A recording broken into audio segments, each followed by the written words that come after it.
not to embarrass yourself at a Japanese airport. Ever tried bowing to an airport kiosk? No? Just me? Welcome to Japan, where manners follow you. All the way from baggage claim to the boarding gate. Japan's airports are like temples of order. These spaces aren't just transit hubs, they're your first taste of Japanese harmony, efficiency, and mutual respect. Even a queue feels like a choreographed performance. In Japan, your manners are part of your passport. People value being considerate and reading the air kuuki wo yomu. Even if you're jet-lagged, a little awareness goes a long way.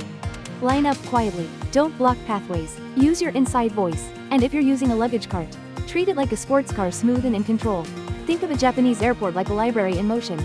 Everyone's moving, but quietly, with purpose, no shouting into phones or chaotic crowding. Or imagine it as a ninja dojo. Not for fighting, but for precision and grace. Move with intention, respect other space, and try not to bump into sensei.